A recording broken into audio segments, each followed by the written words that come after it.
நண்பர்களுக்கு வணக்கம். வரப்போற டெட் எக்ஸாம் பேப்பர் 2க்காக நம்ம சேனல்ல 6ஆம் வகுப்புல இருந்து ஒவ்வொரு இயலாக பார்த்துட்டு வந்தோம். இப்ப 7ஆம் வகுப்பு, 7ஆம் வகுப்புல இயல் 3. 6ஆம் வகுப்புல எப்படி ஒவ்வொரு இயலா பார்த்துட்டு இடையில ரிவிஷன் டெஸ்ட் 3 பார்த்துட்டு ஃபுல் டெஸ்ட் பார்த்தோமோ அதே மாதிரி இதுக்கும் பார்க்க போறோம். 7ஆம் வகுப்புல இப்போ இயல் 3க்கான தேர்வு. ஓகேங்களா, இந்த டெஸ்ட் எழுதாம யாராச்சும் இந்த வீடியோ பார்த்துட்டு இருந்தீங்கன்னா கீழே டிஸ்கிரிப்ஷன்ல டெலிகிராம் குரூப் லிங்க் இருக்கு. குரூப்ல போனீங்கன்னா கொஸ்டின் பேப்பர் இருக்கு. டெஸ்ட் எழுதிட்டு வந்து இந்த கீ ஆன்சர் எக்ஸ்பிளனேஷனை பாருங்க. ஓகேங்களா, இன்னைக்கான 30 கேள்விகளை பார்க்கலாம். ஓகேங்களா, இடையில கொஞ்சம் குரூப் 2 எக்ஸாம், டிஎன்பிசி குரூப் 2 எக்ஸாம்ன்றதால நம்மளால கரெக்டா கண்டினியூ பண்ண முடியல.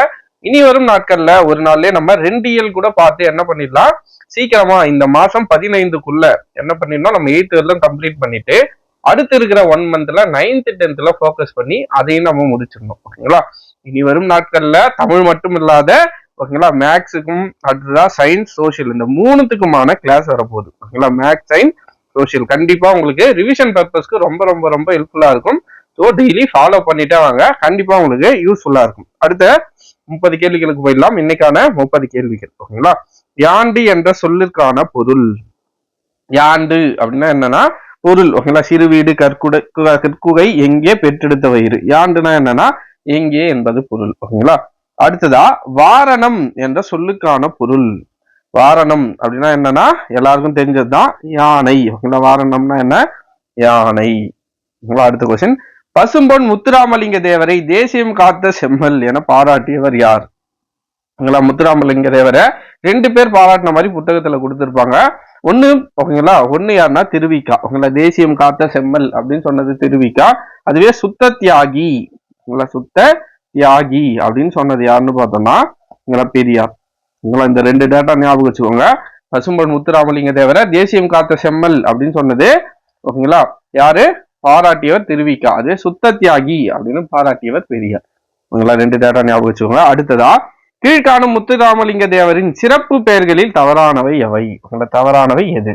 தேசியம் காத்த செம்மல் கரெக்ட், இந்து புத்த சமய மேதை இதுவும் கரெக்ட், சன்மார்க்க சண்ட மாறுதம் இதுவும் கரெக்ட். இவருங்க பிரவசன கேசரின்னு வரணும். ஓகேங்களா, அடுத்ததா இன்னொரு பேர் என்ன இருக்குன்னா வித்யா பாஸ்கர்னு இருக்கும். ஓகேங்களா, இங்க என்ன இருக்குன்னா பிரவசன பாஸ்கர்னு இத ஷஃபிள் ஆயிட்டு இருக்கு. ஓகேங்களா, அப்போ பிரவசன பாஸ்கர் என்பது தவறு. பிரவசன கேசரி என்பதுதான் சரியான சிறப்பு பெயர். ஓகேங்களா, அடுத்து இருக்கிற இன்னொரு பெயர் வித்யா பாஸ்கர். இதை நோட் பண்ணி வச்சுக்கோங்க. அவருக்கு மொத்தமா இருக்கிற பெயர்கள் என்னென்ன சிறப்பு பெயர்கள், தேசியம் காத்த செம்மல், இந்து புத்த சமய மேதை, சன்மார்க்க சண்ட மாருதம், பிரவசன கேசரி, வித்யா பாஸ்கர். இந்த 5 பெயர்கள் ஞாபகம் வச்சுக்கோங்க. இப்படி கூட ஷஃபிள் பண்ணிட்டு கேட்கலாம். அடுத்த கொஸ்டின் பாருங்க, வசையொழிய வாழ்வாரே வாழ்வர் என்பது யாருடைய வாய்மொழி? நிறைய பேர் நம்ம பார்த்ததும் ஔவையாரா இருப்பாங்க அப்படின்னு நினைப்போம். பட் ஆன்சர் என்னன்னா வள்ளுவர். வசையொழிய வாழ்வாரே வாழ்வார் என்பது வள்ளுவருடைய கூற்று. அப்ப ஆன்சர் என்னன்னா வள்ளுவர், திருவள்ளுவர்.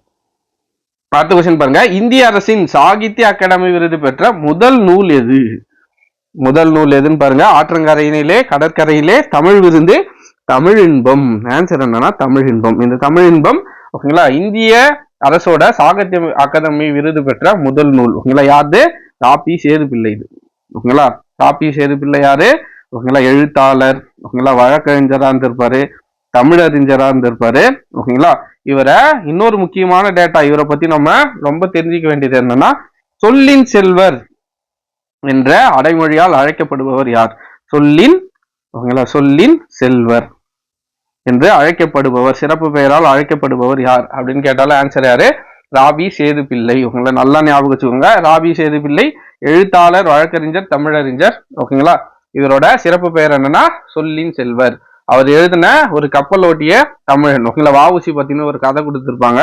ஸோ அதோட ஆசிரியர் இவர் தான். ஓகேங்களா, அப்போ இவரை பத்தி நம்ம தெரிஞ்சுக்க வேண்டிய முக்கியமான டேட்டா இவரோட சிறப்பு பெயர் சொல்லின் செல்வர். ஓகேங்களா, மறக்கவே கூடாது. அடுத்ததா, கீழ்கண்ட போலி வகைகளில் தவறானவை எவை? முதற் போலி, இடைப்போலி, கடைப்போலி. கடைசி போலினே ஒரு போலி இல்லை. அப்ப ஆன்சர் தவறானது எதுனா ஆப்ஷன் சி. அடுத்த கொஸ்டின், தெய்வீகத்தையும் தேசியத்தையும் தமது இரு கண்களாக கருதியவர் யார்? ஓகேங்களா, யாரு இருக்கு? முத்துராமலிங்க தேவர். ஓகேங்களா, கடவுள் மேலையும் தேசியத்து மேலையும் ஓகேங்களா ரொம்ப நம்பிக்கை கொண்டவர். இவரை பத்தி வேற என்ன முக்கியமான டேட்டா நமக்கு தெரியணும்னா 1939 ஓகேங்களா நேதாஜியே மதுரைக்கு வர வச்சிருப்பாரு. ஓகேங்களா, பேசுறதுக்கு நேதாஜியே மதுரைக்கு வர வைத்திருப்பாரு. விடுதலைக்கு பிறகு நேதாஜி அப்படின்னு ஒரு இதழையே தொடங்கியிருப்பாரு. ஓகேங்களா, நேதாஜி மீது மிகவும் மிக மிக பற்று கொண்டவர் முத்துராமலிங்க தேவர். அதாவது அரசியல் குரு அப்படின்னு நம்ம படிப்போம்ல, அதே மாதிரி பசும்பொன் முத்துராமலிங்க தேவரோட அரசியல் குருனே நம்ம நேதாஜியை சொல்லலாம். 1939 நேதாஜி சுபாஷ் சந்திர போஸையே மதுரைக்கு வரவழைத்திருப்பாரு. அதுக்கப்புறம் விடுதலைக்கு பிறகு நேதாஜி அப்படின்னு ஒரு இதழையும் தொடங்கி இருப்பார். ஓகேங்களா, நோட் பண்ணி வச்சுக்கோங்க. தெய்வீகத்தையும் தேசியத்தையும் இரு கண்களாக கருதியவர் முத்துராமலிங்க தேவர். ஓகேங்களா, அடுத்ததா இலக்கண நெறி மாறாமல், இலக்கண நெறி மாறாமல் முறையாக அமைந்த சொல் எது? ஓகேங்களா, அப்படி எதுன்னு பார்த்தோம்னா இலக்கணம் உடையது. ஓகேங்களா, இலக்கணம் உடையது. எக்ஸாம்பிளுக்கு மரம். ஓகேங்களா, இதெல்லாம் இலக்கண நெறி மாறாமல் அப்படியே எக்ஸாம்பிளுக்கு அப்படியே நார்மலா இருக்கிற வார்த்தை. ஓகேங்களா, இதெல்லாம் என்னன்னு சொல்லணும்னா இலக்கணம் உடையது. அடுத்த கேள்வி, ஒரு தொடரில் யார் எது எவை என்னும் வினாக்களுக்கு விடையாக அமைவது எது? ஓகேங்களா, யார் எது எவை. ஓகேங்களா, இப்போ எக்ஸாம்பிளுக்கு முருகன் பள்ளி சென்றான். இப்ப பாருங்க, யார். ஓகேங்களா, இது பாருங்க, இந்த முருகன் பள்ளி சென்றான், இதையே நம்ம எப்படி சொல்லலாம், யார் பள்ளி சென்றார். ஓகேங்களா, அப்படி யாருன்னு பார்த்தோம்னா இதுல முருகன் என்பது என்னன்னா எழுவாய். ஓகேங்களா, ஒரு செயல் நடக்கிறதுக்கு காரணமா இருக்கிற, ஓகேங்களா, சிம்பிளா சொல்லணும்னா ஒரு நபராக தான் இருப்பாங்க. ஓகேங்களா, எழுவாய் என்பது எதுனா ஒரு நபர். ஓகேங்களா, யாரோ ஒரு ஆணோ பெண்ணோ மேக்சிமம் ஒரு இப்படிப்பட்ட கேரக்டரா தான் இருப்பாங்க. ஓகேங்களா, அப்போ ஒரு தொடரில் யார் எது, ஓகேங்களா, எதுனா அக்ரிணைக்கு போயிடும், எது எவை. ஓகேங்களா, இதெல்லாம் பட் உயர்திணையில இருந்தா முருகன் பள்ளிக்கு சென்றான். ஓகேங்களா, அதுவே பறவைகள் வானில் பறந்தன. இப்ப இந்த எக்ஸாம்பிள் பாருங்க, பறவைகள் வானில் பறந்தன. ஓகேங்களா, எவை வானில்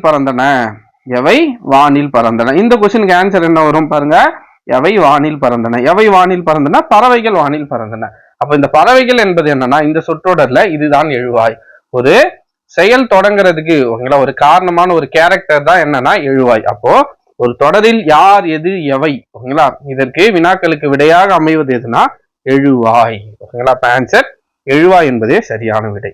அடுத்த கொஸ்டின் பாருங்க, கீழ்காணும் சொற்களில், ஓகேங்களா, புரியுதுங்களா, அதுவே பறவை வானில் பறந்தது. ஓகேங்களா, பறவைகள் பார்த்தோம், அதுவே பறவை வானில் பறந்தது. ஓகேங்களா, வானில் பறந்தது. ஓகேங்களா, இங்கே ஒருமை, இங்கே பறந்தது அப்படின்றதும் ஒருமை. அப்போ எது வானில் பறந்தது?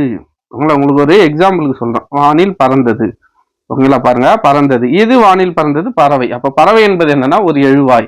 அப்போ இந்த எது, யார், எவை இதுக்கெல்லாம் விடையா அமையறது எதுனா எழுவாய். ஓகேங்களா, எக்ஸாம்பிளோட கான்செப்டோட படிச்சு வச்சுக்கிட்டீங்கன்னா நம்ம அதிகமா மனப்பாடம் பண்ண தேவையில்லை. கான்செப்டை மட்டும், ஓகேங்களா, அந்த கீ பாயிண்ட்டை மட்டும் நமக்கு மெமரியில இருந்தா போதும், எந்த கேள்வி கொடுத்தாலும் நம்மளால ஆன்சர் பண்ண முடியும். ஸோ தயவு செஞ்சு கான்செப்டை நல்லா படிச்சு வச்சுக்கோங்க. அடுத்த கொஸ்டின், கீழ்காணும் சொற்களுக்கு இணையான தமிழ் சொல்லை கண்டறிக. பாருங்க, ஒரு வார்த்தையா வச்சா கஷ்டமா இருக்குன்னு 3 வார்த்தை எடுத்து ஒரே கொஸ்டின்ல வச்சாச்சு. Ballot, slogan, election. ஓகேங்களா, பேலட், ஸ்லோகன், எலாக்ஷன். ஓகேங்களா, இதுல பேலட்னா என்னன்னா கதைப்பாடல், ஸ்லோகன் அப்படின்னா என்னன்னா முழக்கம், எலாக்ஷன் அப்படின்னா என்னன்னா பேச்சாற்றல். அப்ப ஆன்சர் என்ன? ஆப்ஷன் கதைப்பாடல், முழக்கம், பேச்சாற்றல். அடுத்த கொஸ்டின் பாருங்க, தவறான இணையை கண்டறிக. பாருங்க, பந்தர். ஓகேங்களா, இதுல பந்தல்னு வரணும். ஓகேங்களா, ஒரு எழுத்து மாறி இருக்கு, அதுவும் கடைசியா மாறி இருக்கு. ஸோ கடைப்போலி கரெக்ட். மைஞ்சு. ஓகேங்களா, மஞ்சு என்பது என்னவா இருக்கு? மைஞ்சுவா மாறி இருக்கு. ஸோ இது முதற் போலி கரெக்ட். ஓகேங்களா, 5 என்பது மொத்தமாக மாறுச்சுன்னா அது முற்றுப்போலி. ஓகேங்களா, இப்போ எக்ஸாம்பிளுக்கு பந்தல் அப்படின்னு ஒரு சொல்லு இருக்கு. ஓகேங்களா, இதுல பந்தர் அப்படின்னு மாத்தி எழுதுறாங்கன்னு வச்சுக்கோங்க. பந்தர் என்பது, ஓகேங்களா, பந்தல பந்தர்னு எழுதுறாங்க. அப்போ லாஸ்ட் எழுத்து மட்டும் மாறி இருக்குங்களா, இது கடைப்போலி. இடையில மாறிச்சுன்னா இடைப்போலி, முதல்ல மாறிச்சுன்னா முதற் போலி. அதுவே இங்க பாருங்க, அரையர். ஓகேங்களா, இது அரையர் என்பதுதான் என்னன்னா அரையர்னு வரணும். ஓகேங்களா, இந்த ரை வரணும். அப்ப இது என்ன போலினா இடைப்போலி. ஆனா இங்க கடைப்போலின்னு இருக்கு. தவறான இணை எதுன்னு பார்த்தோம்னா ஆப்ஷன் டி. புரியுதுங்களா, அரையர் அப்படின்னு வர்றதுக்கு பதிலா, ஓகேங்களா, அரையர் என்பது இந்த அரையரா மாறி இருக்கு. ஸோ இது இடையில இருக்கிற எழுத்து மாறி இருக்கிறதால இது இடைப்போலின்னு வரணும். ஆனா ஆன்சர்ல என்ன இருக்கு? கடைப்போலின்னு இருக்கு இந்த பேர். ஸோ இதுதான் தவறான இணை. ஓகேங்களா, அடுத்ததா வழக்கு எத்தனை வகைப்படும்? ஓகேங்களா, 2 வகைப்படும். ஒன்னு இயல்பு வழக்கு, இன்னொன்னு தகுதி வழக்கு. ஓகேங்களா, ரெண்டே டைப் தான். ஓகேங்களா, இதெல்லாம் இந்த மாதிரி எத்தனை வகைன்றத நல்லா மெமரி பண்ணி வச்சுக்கோங்க, கன்ஃபியூஸ் ஆயிடும் கடைசி கட்டத்துல. அடுத்த கொஸ்டின் பாருங்க. வாய் வாயில் என்னும் சொல்லை பேச்சு வழக்கில் வாசல் என வழங்குவதை என்னன்னு சொல்றோம்? வழங்குவதை டேஷ் என்கிறோம்னு வரணும். வாயில் என்னும் சொல்லை பேச்சு வழக்கில் வாசல் என்பது அழைக்கிறது என்னன்னா மருவு. மாறிடுச்சு. வாயில வாசல். ஃபர்ஸ்ட் வாயிலே வரக்கூடாது, இல் வாயின்னு வரணும். அதையே நம்ம என்ன பண்றோம்? இல்லத்துடைய வாய். அதையே நம்ம மாத்தி என்னவா யூஸ் பண்ணிருக்கோம்? வாயில். ஓகேங்களா, இந்த இல்வாய் தான் என்னவா மாறிடுச்சு? வாயில்னா மாறிடுச்சு. ஓகேங்களா, இலக்கணமுடையது. இது இலக்கண போலின்னு சொல்லாங்களா? இல்வாய் என்பது வாயில் அழைக்கிறதே நமக்கு என்னது? இலக்கண போலி. ஓகேங்களா, இலக்கண போலி. ஓகேங்களா, இலக்கண போலி. இந்த வாயில் என்பது என்னவா மாறிடுச்சுன்னா வாசலாக மறிவிடுச்சு. அப்போ வாயில் என்பது வாசலாக மாறியது என்னன்னா மருவு. ஓகேங்களா, எக்ஸாம்பிளுக்கு கும்பகோணம் குடந்தைன்னு அழைக்கிறோம். ஓகேங்களா, இதே மாதிரி தஞ்சாவூரை தஞ்சை அப்படின்னு அழைக்கிறோம். இது எல்லாமே மருவுல வரும். ஓகேங்களா, சோ ஆன்சர் என்ன? மருவு. வாயில் என்பது இல்வாய்னு. ஆக்சுவலா கரெக்டான சென்டென்ஸ் எதுனா சொற்றோட சொல்லு எதுன்னு பார்த்தோம்னா இல்வாய்னு தான் சொல்லணும், இல்லத்துடைய வாய்.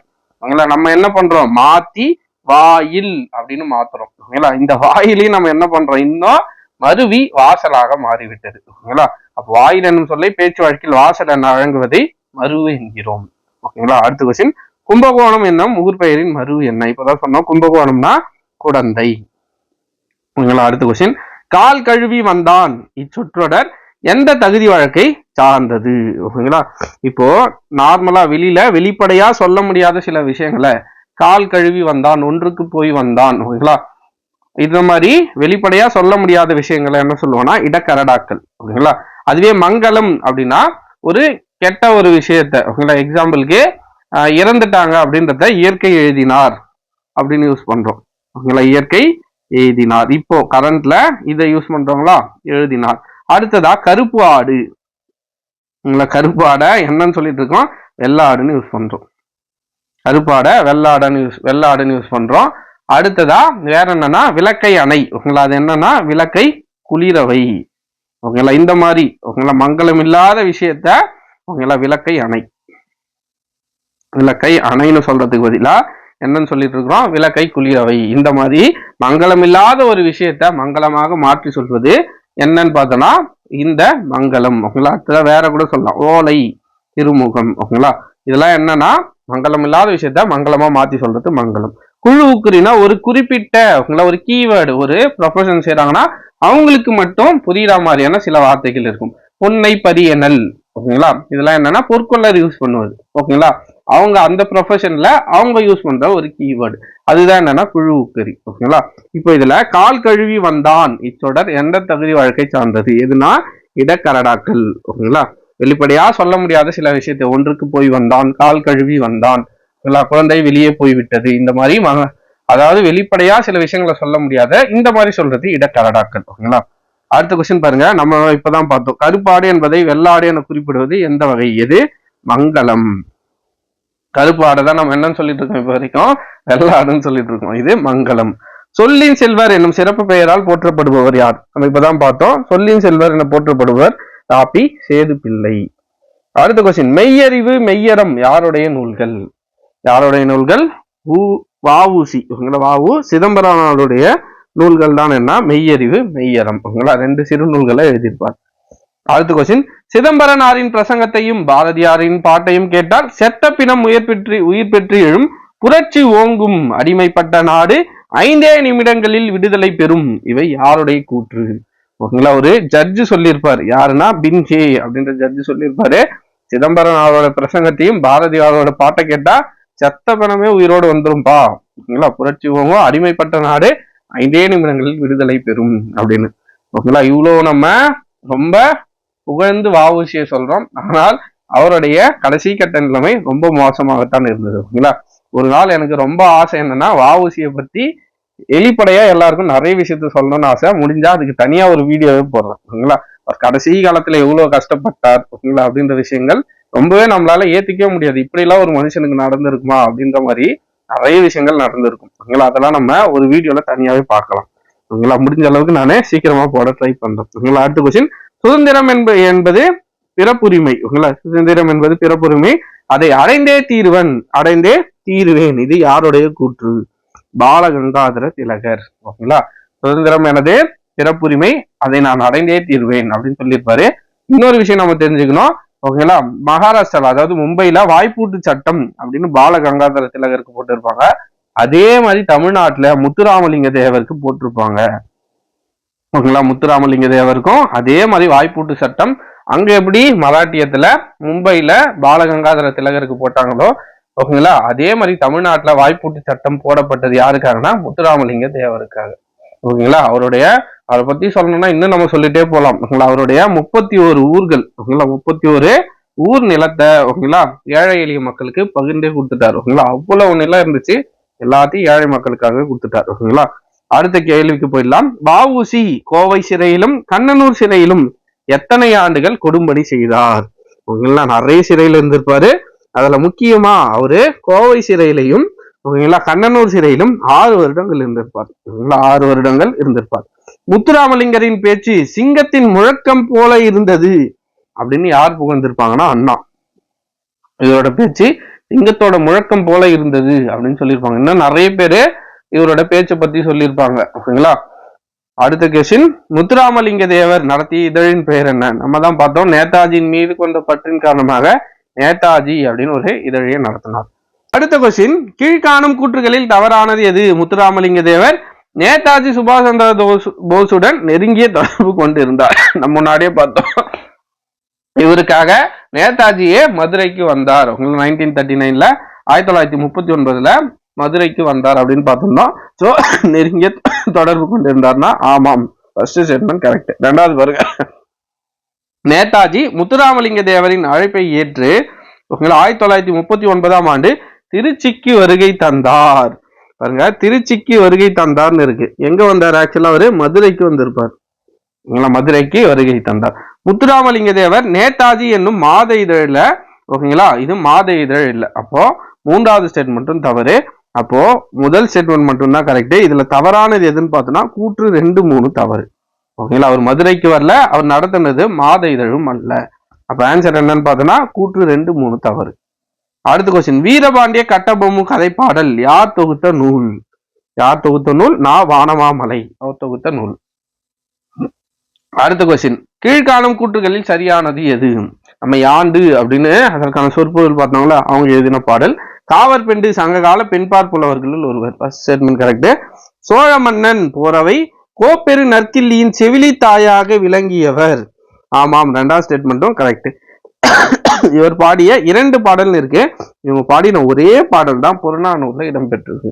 நிறைய பாடல் எழுதி இருக்கலாம், நமக்கு கிடைக்காம கூட போயிருக்கலாம். ஓகேங்களா, இப்போதைக்கு நம்ம கிட்ட எவிடன்ஸா அவங்க எழுதின ஒரே ஒரு பாடல் தான் இருக்கு. இவர் பாடிய ஒரே பாடல் புறநானூறுல இருக்கு. அப்ப 3வது ஸ்டேட்மெண்ட் தவறு. அப்ப எந்தெந்த கூற்று சரி?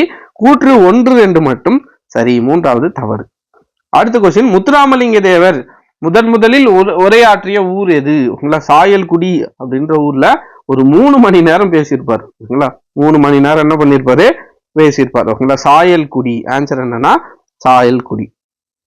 அடுத்த கொஸ்டின், முத்துராமலிங்க தேவருக்கு எந்த ஆண்டு இந்திய அரசால் தபால் தலை வெளியிடப்பட்டது? ரொம்ப லேட்டரா தான் வெளியிட்டு இருப்பாங்க, 1995ல.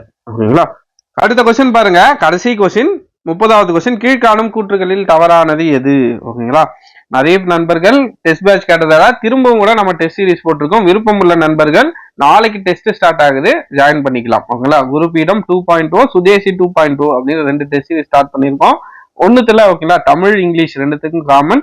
ஓகேங்களா, மேக்ஸ் சயின்ஸ் நீங்க இந்த இதுக்கு அப்ளை பண்ணிருந்தீங்கன்னா இந்த குருபீடத்துல ஜாயின் பண்ணிக்கலாம். அல்லது சுதேசி டெஸ்ட் சீரிஸ்னா அதே Tamil English plus social science இருக்கும். ஓகேங்களா, விருப்பம் இருக்கிற நண்பர்கள் இந்த 2 டெஸ்ட் சீரிஸ்ல எதுல வேணாலும் ஜாயின் பண்ணிக்கலாம். 300 rupees தான். ஓகேங்களா, ரொம்ப கம்மியான ஃபீஸ். விருப்பம் உள்ள நண்பர்கள் ஜாயின் பண்ணிக்கோங்க. கண்டிப்பா உங்களுக்கு ரிவிஷனுக்கு ரொம்ப யூஸ்ஃபுல்லா இந்த டெஸ்ட் சீரிஸ் இருக்கும். ஓகேங்களா, கடைசி கொஸ்டின் பாத்துலாங்களா. 1934ஆம் ஆண்டு குற்றப்பரம்பரை சட்ட எதிர்ப்பு மாநாட்டை முத்துராமலிங்க தேவர் நடத்தினார். ஆமாம், 1934ல நடத்தியிருப்பார் கமுதியில. 1938ஆம் ஆண்டு அச்சட்டம் நீக்கப்பட்டது. ஓகேங்களா, 38 இல்ல 1948ல அந்த சட்டம் நீக்கப்பட்டிருக்கும். அப்ப ஆன்சர் என்ன? தவறானது எதுன்னு கேட்டிருக்காங்க. சோ கூற்று 2 தவறு. ஓகேங்களா, அப்போ ஆன்சர் ஆப்ஷன் பி. அவ்வளவுதான் ஃப்ரெண்ட்ஸ். 30 கொஸ்டினுக்கு எத்தனை கொஸ்டின் கரெக்டா ஆன்சர் பண்ணிருக்கீங்க அப்படின்றத கீழே கமெண்ட்ல மறக்காம சொல்லுங்க. இனி வரும் நாட்கள்ல ஓகேங்களா தமிழுக்கு ஆல்ரெடி போயிட்டு இருக்குங்களா, மேக்ஸுக்கு, சயின்ஸுக்கு, சோசியல் சயின்ஸுக்குன்னு எல்லாத்துக்குமே நம்ம சேனல்ல ரிவிஷன் கிளாஸ் வீடியோஸ் வரும், பார்த்துட்டே வாங்க. கண்டிப்பா வரப்போற நாட்கள்ல உங்களுக்கு ரிவிஷனுக்கு கண்டிப்பா நிறைய ஹெல்ப்ஃபுல்லா இந்த சேனல்ல வீடியோஸ் வரும். நண்பர்கள் தவறாம பாருங்க ஓகேங்களா. வேற ஏதேனும் கருத்துக்களோ சந்தேகங்களோ இருந்தால் கீழே கமெண்ட்ல மறக்காம சொல்லுங்க. டெஸ்ட் சீரிஸ்ல ஜாயின் பண்ணணும்னு யாருக்காச்சும் இன்ட்ரெஸ்ட் இருந்தாலும் ஜாயின் பண்ணிக்கலாம் ஓகேங்களா. அதுக்கான தனி வீடியோவும் இருக்கு, அதையும் பாருங்க. இல்லது நம்ம டெலகிராம் குரூப்லயே அந்த ஷெடியூலும் இருக்கு, பாருங்க. கன்வீனியன்ட்டா இருக்கா பாருங்க. ஒரு நாள் விட்டு ஒரு நாள் கண்டினியூஸா 45 நாட்களுக்கு 23 டெஸ்ட் இருக்கும் ஓகேங்களா. விருப்பம் உள்ள நண்பர்கள் தாராளமா ஜாயின் பண்ணிக்கலாம் ஓகேங்களா. வேற ஏதேனும் கருத்துக்கள் இருந்தா கீழே கமெண்ட்ல மறக்காம சொல்லுங்க. நன்றி.